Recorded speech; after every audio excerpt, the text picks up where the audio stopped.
రకాలోకంకి స్వాగతం. ఈ కంటెంట్ మీకు నచ్చినట్టయితే లైక్ చేయండి, షేర్ చేయండి. ఇప్పటివరకు సబ్స్క్రైబ్ చేసుకోకపోతే సబ్స్క్రైబ్ బటన్ని నొక్కండి. అదేవిధంగా బెల్ ఐకాన్ని కూడా తప్పనిసరిగా నొక్కండి. మిత్రులారా, మనం కష్టకాలంలో ఉన్నప్పుడు ఎవరైనా మనల్ని గట్టెక్కించేందుకు సహాయం చేస్తే ఆ సహాయ రుణాన్ని మనం తీర్చుకోవాలి. రుణంతో పాటు వడ్డీని కూడా చెల్లించవలసి ఉంటుంది. సహాయం తీసుకునేటప్పుడు బాగానే ఉంటుంది, కానీ తరువాత వడ్డీతో సహా చెల్లించాల్సిన పరిస్థితి వస్తుంది.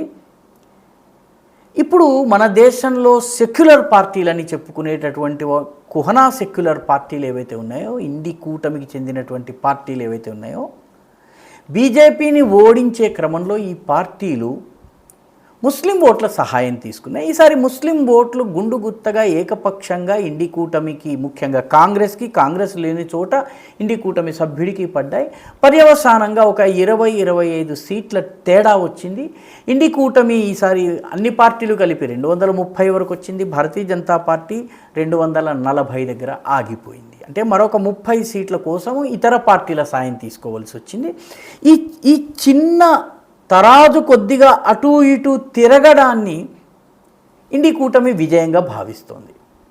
ఇండి కూటమి విజయంగా భావిస్తున్నప్పుడు దానికి సహకరించినటువంటి వర్గము, ఓటర్ల వర్గం, ఓట్ బ్యాంక్ ఏదైతే ఉందో ఆ ఓట్ బ్యాంక్ ఇప్పుడు అసలు అడుగుతోంది, దానిపైన వడ్డీ కూడా అడుగుతోంది. తాజాగా జరుగుతున్నటువంటి సంఘటనలు ఈ అనుమానాలని ధృవపరుస్తున్నాయి.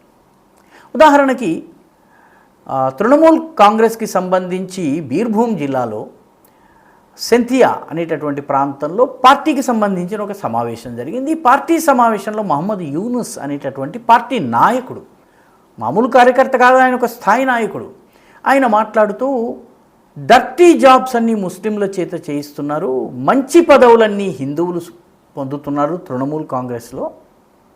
ఆయన బీజేపీ గురించి అనడంలో ఆయన తృణమూల్ కాంగ్రెస్ గురించి అంటున్నాడు.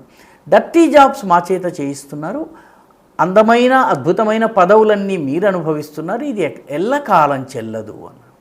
దానితో పాటు ఆయన మరొక విషయం చెప్పారు. అదేంటంటే బాంబులు చుట్టడము, దాడులు చేయటము, భౌతికంగా అటాక్స్ చేయటం ఇవన్నీ మా వంతు, పదవులు అనుభవించటము, పోస్టులు పొందడము ఇది మీ వంతు, ఇంకానా ఇకపై చెల్లదు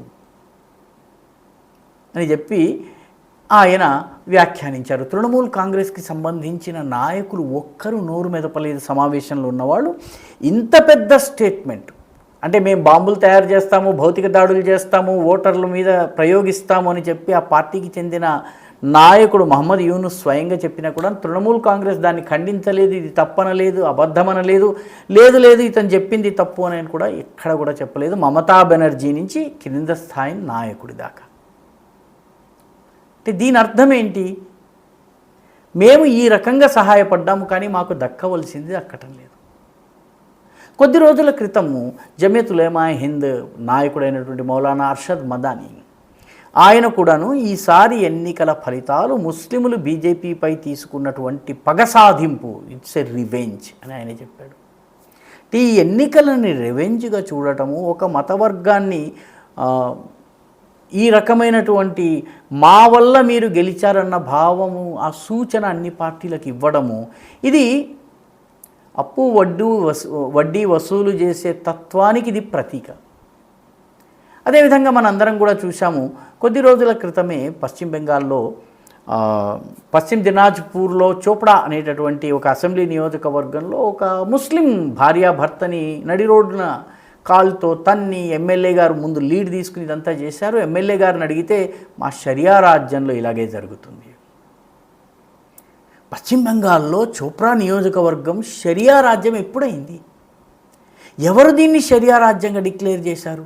ఆయన షరియా రాజ్యము అని అన్న తరువాత తృణమూల్ కాంగ్రెస్ కానీ సెక్యులర్ పార్టీలు కానీ ఎందుకు దాన్ని ఖండించలేకపోయినాయి?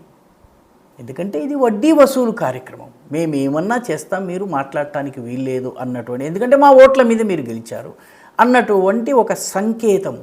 అంతకుముందు ఫర్హాద్ హకీం, ఆయన మంత్రి కూడాను, రాజ్యాంగబద్ధమైన పోస్టులో ఉన్న మంత్రి గారు కూడాను ముస్లింలు తమ జనాభాను పెంచుకోవాలన్నట్టయితే హిందువులను మతం మార్చాలి అన్నటువంటి అర్థము వచ్చేటటువంటి ప్రసంగము మత సభలోనే చేశారు. ఆయన ఇంత మటుకు నేను ఇలా అనలేదని కానీ అన్నది తప్పని కానీ ఆయన అనలేదు. ఆయనని కనీసము మందలించేటటువంటి పని తృణమూల్ కాంగ్రెస్ చేయలేదు, కాంగ్రెస్ చేయలేదు, వేరెవరూ చేయలేదు.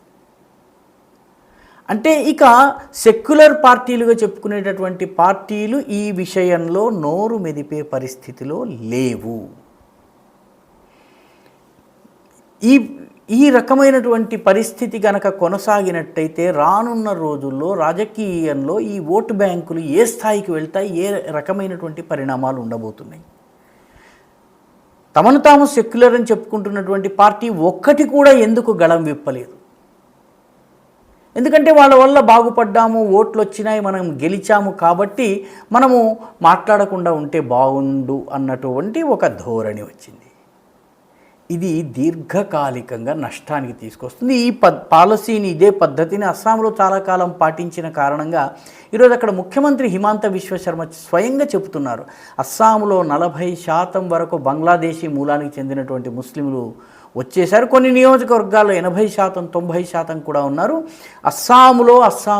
అస్సామీయులు మైనారిటీ కావచ్చును ఆయన అధికారికంగా అన్నారు. అంటే ఈ రకమైన పరిస్థితి రాజకీయం మొత్తం ఇటువంటి అంశాల చుట్టూ తిరగడం వల్ల లాభం ఉంటుందా? కాబట్టి ఈ వడ్డీ చెల్లింపు కార్యక్రమం ఏదైతే జరుగుతుందో దీనివల్ల దేశం తీవ్రంగా నష్టపోతుంది. ఇదే పద్ధతి కొనసాగినట్టయితే కుహనా సెక్యులర్ పార్టీలు గుప్పెడు ఓట్ల కోసం ఇదే ధోరణిని గనక అవలంబించినట్టయితే 1947 యొక్క విభజన యొక్క విషాదము, విధ్వంసము 2047లో మన తలుపు తప్పనిసరిగా తట్టినా కూడా ఆశ్చర్యపోవడానికి లేదు. ఈ వీడియో మీకు నచ్చినట్టయితే లైక్ చేయండి, షేర్ చేయండి, ఈ ఛానల్కు సబ్స్క్రైబ్ చేయండి. మీ అభిప్రాయాన్ని కమెంట్ల రూపంలో తప్పనిసరిగా పంపించండి.